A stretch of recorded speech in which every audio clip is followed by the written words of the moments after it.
Welcome back to our channel. I'm Dr. Kavipriya Soma here. Today we have a clinical psychologist with us who has been working with us for the last 18 months. So I would like to introduce her. She's got excellent credentials and a lot, so I'm going to have to read out for you. So she's a clinical psychologist, doctor of clinical psychology. She's researched in the area of attachment, parent-child relationships with strong interests in trauma, perinatal mental health and eating disorders. So she's a localite. She's graduated from UWA. So let me introduce you to Dr. Irene Sefarty. Hi, thanks, Kavi. Thank you for having me today. Welcome to our channel. We have a pressing question for you, Irene. Yes. So as you know, we deal with a lot of women's health in the space of general practice, and there is growing population that needs this kind of support and care. Yeah. So I find that I see a lot of perinatal mental health issues. So how do we help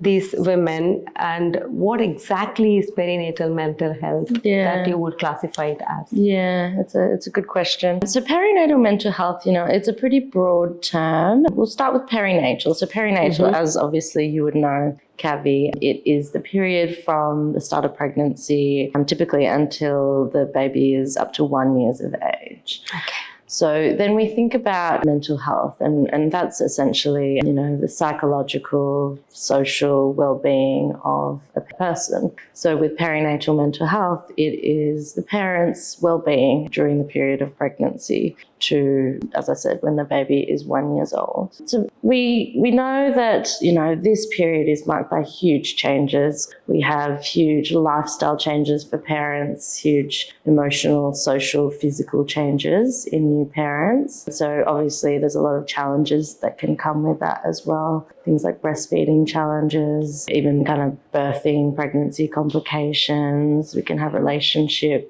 and family challenges as well. So it can be a really tough time for some parents, and it can also be a time where there's a lot of expectations and pressures on especially new mothers. And it can be expectations that the mother puts on herself, where she wants to be a perfect parent, she wants to be able to do everything herself. So this is where, isolation can come in and shame can come in, and there's hesitation to reach out for supports if there are problems that do arise during this period. So I suppose we have to trace back the conversation a little bit. So you did say that the perinatal period is from the time of conception to 1 year after childbirth. But I guess the preparation for this needs to happen prior to actually falling pregnant. And there's a lot of unresolved issues that many of us carry through from our childhood, teenage years. And then if you're planning for pregnancy, it's probably not ideal. In an ideal world, you would want to seek help even before you start planning for pregnancy. Absolutely. But like you say, at least if people can start seeking help during the periconception period, and then as the course of pregnancy progresses, and then during birthing, like you said, many things can go right, many things can go wrong. You have to be prepared for both. And being prepared and having that knowledge to take through, I think, is what is important to manage those stress factors. And I think that's a good point you've raised, that, there can be problems even prior to pregnancy. One of the risk factors, so one of the things that would make a parent more vulnerable to developing perinatal mental health problems is a prior history of any sort of mental health problems, so depression, anxiety, trauma, any difficulties in childhood. So knowing what these risk factors are can help a person recognize that maybe they might be a bit more vulnerable, and that maybe they should kind of speak to their healthcare professional, seek support, counselling as a preventative measure in case things do get worse during the perinatal period. Perfect. And there could be a lot that goes right. There could be lots of happy moments, but there could be moments the happy moments could be interspersed with some blue times as well. So I think it's preparing for those blue times is what you're looking for. How common would you say these issues can be during this perinatal period? Yeah, it is actually quite common, perinatal mental health problems. So the research shows that actually 1 in 5 or expecting mothers develop either perinatal anxiety or depression. So that's 20% of the population. It's quite a lot. And it's about 1 in 10 new fathers or expecting fathers that also can develop perinatal mental health problems. So it's a significant concern, and it's one that speaks to the importance of awareness and, widespread community awareness as to what the signs are and how to recognize when these things are happening so that the appropriate supports can be in place. We also know that I think it's around 40% of postnatal anxiety and depression, it actually starts antenatally. So it starts during pregnancy, which again speaks to the importance of early detection. And, pregnant mums will know they always have to fill out the questionnaires for depression or anxiety. So it's important to detect as early as possible so that the right supports can be put into place. Yeah. I mean, culturally, Australia has got a lot of migrant population these days. So there can be a lot of cultural isolation that young families can face, which adds to the stress. But like Irene says, it's not just affecting the mums, it's affecting dads as well. So it's important to recognize that this perinatal period is for both mums and dads. So it's for both people, not just mums. So it's really, really, really important. I can't emphasize or stress how important that is. And to be able to identify that in an ideal world, it would be preconception, but at least during pregnancy and with that ongoing care for postpartum period. And sometimes it's not actually detected during the antenatal or postpartum period. It can be much afterwards. So there can be a few reasons for that. So often pregnant mothers can be, I guess, a bit dismissed, or there can be a bit of kind of misperception as to what's going on. So you would have heard the comment, oh, it's just hormones. When it happens during pregnancy, often it's just put down to hormones. Even postnatally, there can be a bit of confusion around what's called the baby blues and postnatal depression. So it's really important to be able to distinguish what the difference is between the two of those things. So baby blues, it affects about 80% of women. It usually lasts only a few days, and it's quite mild: tearfulness, anxiety, irritability. But like I said, it usually passes within a few days, whereas postnatal depression, it will be obviously more stronger in symptoms, and it will be lasting for much longer. So at least 2 weeks is when we would be concerned that it is perinatal depression and not just the baby blues. I think it's very important to recognize that we as human beings are quite social beings. So when we start caring for a new baby, we are actually confined, to a small space with you and the baby, which can be quite overwhelming all of a sudden. So in that context, these feelings can be normal in the first few weeks. But like Irene says, if it continues to happen, if you're not able to bounce back from that, it is important you recognize that and seek help. And the isolation is a huge component of issues developing. So, like you said, a lot of the time you're at home, sometimes people don't have support. And that is kind of another risk factor that is worth mentioning. When there is not enough social supports or help, family, friends, that can be a time when the new parents are very vulnerable and they're isolated, and that can kind of lead to some issues developing. Sure. So in our clinic, we see a lot of multicultural women who technically would have had a lot more family support back in their respective countries. Unfortunately, that is not available, or that's not a luxury that they can afford to have here. So that, compounded with the fact that their limited English communication actually worsens the situations for them. So I would really appreciate if you could share this video to those women who are unable to access the services, to make sure it reaches them so they can learn about these things, educate themselves, and seek help if needed.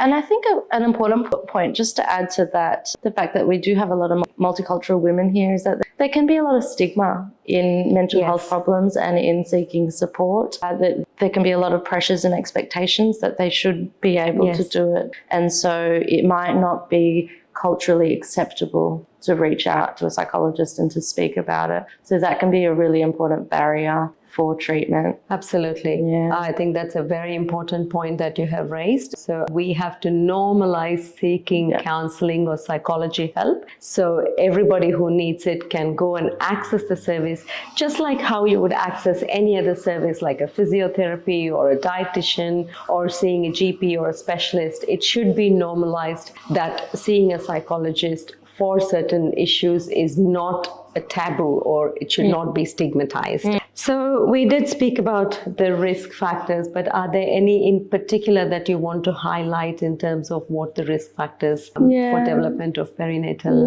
well, like I mental health said, issues? usually history of mental health problems is definitely something worth flagging. Also, a family history of mental health problems can make a person more vulnerable to developing perinatal mental health issues. Existing relationship or social issues, financial problems as well. Yes. And then we also have to think about any kind of pregnancy complications or birth complications, things like past miscarriages or infant loss and birth trauma as well. They're really important to flag and note that this may make you more vulnerable to developing perinatal depression or anxiety. I think the other thing that I would like to mention is also domestic violence. Yeah, Because that can go undetected quite silently, especially in our multicultural women where they are dependent on their partners or children for interpretation, which is why we always tend to use interpreting services.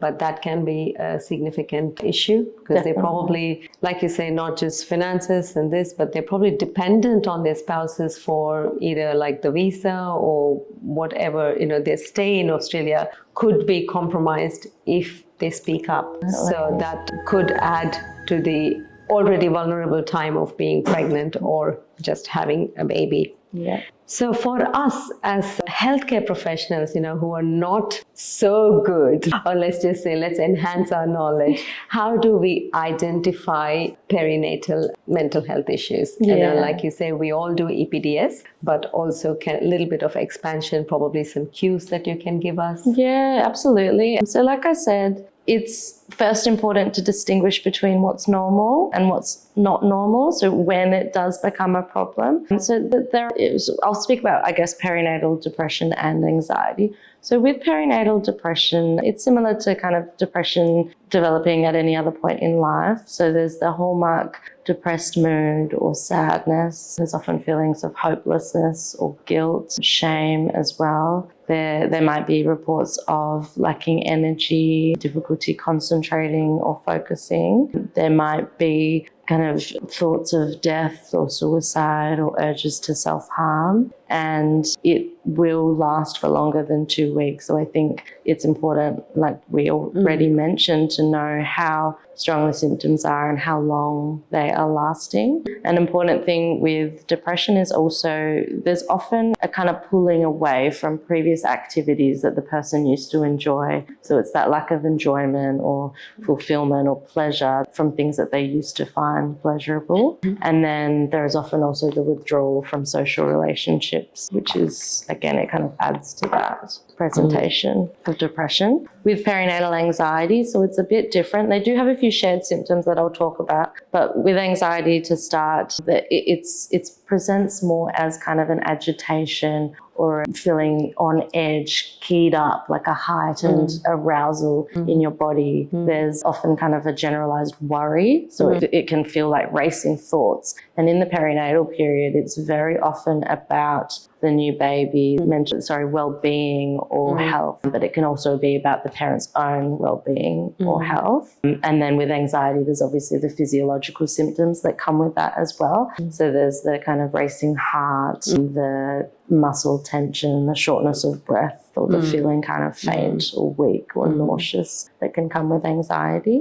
I said there's a few shared symptoms as well. So this is where it can sometimes be tricky for the person to recognize what's happening for them. So irritability is something that can present in both depression and anxiety, particularly in new parents. There can also be that feeling of overwhelm, which is a common feeling as a new parent anyway, but it is quite strong when it does become depression or anxiety. And then with both depression and anxiety, there's often sleep impairment. So this can be things like insomnia or or just anxiety around going to sleep. And that may be because there's anxiety around what might happen to the baby while the parent is sleeping. And then there can be changes in eating patterns as well, in appetite, and then obviously body weight consequently as well. And then in both, a common presentation is a feeling of disconnection from your baby. So that might be during pregnancy, where you kind of feel disconnected from the pregnancy, or it might be once the baby's born, where there's a bit of difficulty bonding. So that can be present in both anxiety and depression. So any of these things that are reported, they're really good to note. And, you know, by themselves, these things can occur in any new parent, but it's when a few of them occur all at once, and when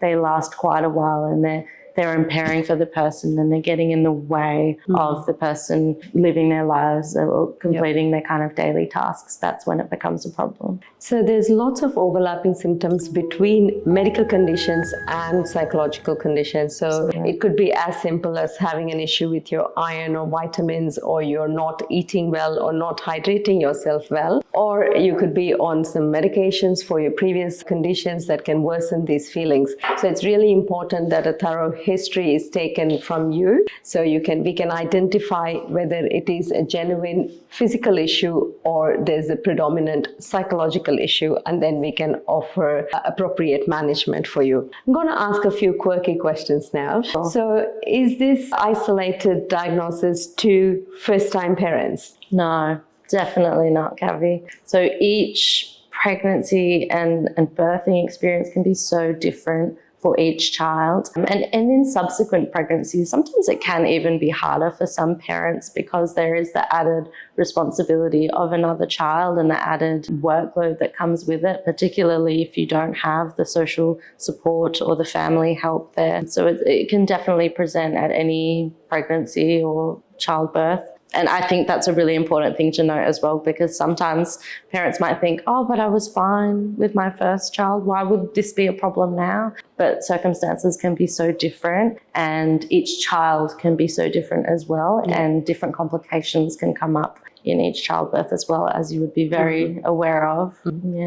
So what you're essentially saying is it can occur in any pregnancy. It could be first, it could be your third. Also, if there is added medical complications, then that worsens the situation. It definitely can, yeah. You did mention about managing like a toddler or another child at home. So that brings us a little bit into the topic of how do we manage that adjustment of a little one to a baby. That makes it hard for many parents, I think, because I don't know, I'm not from a big family, but then I know both my parents have got very big families. So I suppose they just grew in those days, you know. Right, they just grew, and the older child often became like a bit more responsible, a bit more of a caregiver. It's a really hard transition for some parents, because, you know, you go through your first child, the child grows up a bit, and then you get a bit of your independence back as a parent, and then suddenly you have another baby and you lose it all again. So it can feel like, oh my gosh, I've lost all my control.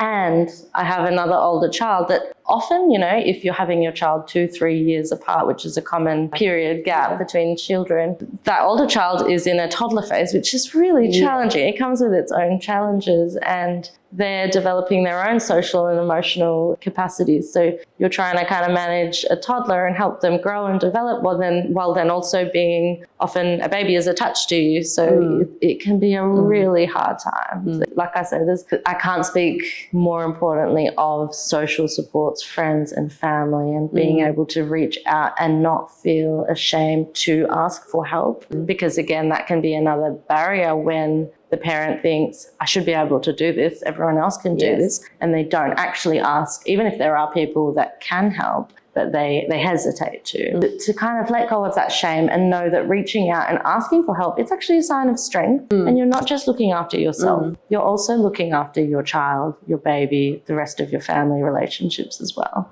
I think as women, since the formation of world, I think we've been told you should be able to do this. So you draw the strength from within yourself and you should be able to do it. So there's that huge pressure that we carry on us, being able to multitask as well as, be a mother, do your profession. So the important thing, what you have mentioned, is reach out and ask for help. And that is a sign of strength rather than succumbing to the circumstances. And at the end of the day, you want to be there for your children or for your family. And if you don't look after yourself, unfortunately, then you're not giving anything. Remember, the giver also needs to receive something. So it's really important, whether it's for yourself or from someone else, it has to be done. Yes, I like to think of the nice metaphor of the oxygen mask. So, on a plane, you hear the advice, please put your own oxygen mask on before you put your child's oxygen mask on. Well, you can't help your child if you can't breathe. Absolutely. So you have to look after yourself. There's no better ways than saying, it's your oxygen mask. So that's as simple as we can put it out for you guys there. So in terms of management, so how or where do we start, or what are our options in terms of managing these situations? I know most women will talk to the GPs about these kind of situations. And like you said, many of them, they will have their symptoms resolved by the 6th week or 8 weeks, and most of them will say, oh yeah, I'm coping better. But as medical professionals, I think we also need to emphasize the importance of inclusion of the father of child, if they are involved in the care, to take equal responsibility in caring for the child. So what are some of the management options that we can offer to our perinatal anxiety depression group? So I think, like you said, it is so important to, even if you are not sure whether it is a problem, to speak to your health professional, to your GP, and just check in and just talk about it and explore it and see if it is something that is worth seeking further support about. In terms of treatment for perinatal and anxiety and depression, the good news is that it is very responsive to treatment. So there is really strong hope for recovery because we have some really effective treatments that can help lessen the impact of these problems. So obviously there's medication, which Kavi, you can obviously speak much more about than me, but I think a common misconception with medication is that it's not safe during pregnancy and breastfeeding, but there's definitely safe medications that can be taken during the perinatal period. My side of things, obviously, like I said, there's effective psychological treatment for perinatal anxiety and depression. So one of the first line treatments, the gold standard, is something called cognitive behavioral therapy. So it's usually known as CBT, and it basically entails a few components. So the first is changing the way you think. So we as humans, we're very likely to think quite negatively and critically about ourselves. And sometimes this can go unconsciously. So sometimes you're not aware of how negatively you actually speak to yourself. Sometimes you are aware, but CBT aims to try and change some of these thinking patterns and make the person a bit more aware of what their thinking patterns are. And then we can even look further into different sorts of beliefs that might be there. And maybe those beliefs were formed earlier on, but they might be beliefs about how the person feels and thinks about themselves. So CBT, like I said, it aims to shift some of these things firstly. The behavioral component of CBT. So this is where we have a look at the things that we do. And often the things that we do in presentations like anxiety and depression, they actually contribute to what we call a negative cycle. So for example, with depression, that can really lead to a person wanting to withdraw and isolate themselves. But in CBT, we know that when we actually push the person or force the person to go and engage in pleasurable activities or even something as simple as going to take a walk, that is going to help break the reinforcing cycle of the depression, of the low mood and the isolation. So the behavioral component is a really important component of CBT because we get stuck in these patterns. And as a psychologist, you try and empower the person to shift these behavioral patterns. And then another important component of CBT, particularly in anxiety, is relaxation and mindfulness techniques. So we want to be able to upskill the person to be able to use, and there's a number of different ways. It might be things like deep breathing, it might be relaxation exercises, but to be able to slow down their physiological response, and that will kind of help them feel better. So by changing the way we think and changing the things we do, this affects the way we feel. And that's the kind of the main premise of CBT. In terms of other things to think about for treatment and for support, an important one is just to be able to build up, we call it like a tool of coping skills. So there's all sorts of things, and this can vary person by person in terms of what works and what doesn't work. But it's very helpful for long-term mental health to be able to know, okay, when things start to get bad, I can use this coping skill. Yes. So we work with the person to try and figure out which coping skills help that person in their particular circumstances. A hugely important thing with perinatal anxiety and depression, and I know we've mentioned it a few times, is social supports. So we know, and I keep mentioning it, but the isolation is a huge contributing factor. So this might look like things like joining your local mothers group or joining different support groups, and also just reaching out to existing family and friends. It can be tricky, I guess, for new parents when maybe sometimes their friends are not in the same stage of life. So maybe they don't have children, and that's when things kind of fall away. So it's important to be able to reach out and know who you can maintain friendships with, and who still kind of wants to be there for social support. So it's a huge one. Another thing I also want to mention is self-care, and I know we've mentioned it, but in new parents, these very basic human needs, they fall to the wayside. Sometimes we forget to eat. Sometimes, sleep, obviously, sleep deprivation is a huge thing in the perinatal period. So being able to find the time to sleep even, and that might be bringing someone over so that you can have a 30-minute nap, and then eat regularly, because again, that sometimes falls aside because you're only just thinking about your baby. Things as basic as having a shower. I know when I had my first child, she was such a clingy baby that I could only shower when my husband was home. So it would be having to know, okay, I have to shower while you're home, otherwise I won't be able to shower the whole day until you get back. And things as basic as that in terms of self-care can really make a difference in how you feel for the rest of the day. So there's a few kind of components to think about which are very important. Lovely. I think that's given us a lot of insight into how to identify and manage perinatal anxiety and depression. There are some websites like Beyond Blue, Lifeline, or Panda if you do need help. So I thank Irene for coming over today and giving us some valuable insights. So if you'd like to share this video, feel free to do so and subscribe as well, or drop a comment if you did go through something like this and you're on the other side of the journey now. Thank you. Thank you so much, Kavi. Any final comments that you'd like to add to this? I think it's just important to build awareness, and it might also be recognizing these signs in friends and family. But the most important thing and the most important step is just reaching out for help, and knowing that reaching out for help is not a sign of weakness, it's a sign of courage and strength. And you're not just looking after yourself, you're also looking after your children and your family. Don't be afraid to ask for help. Thank you. Thank you.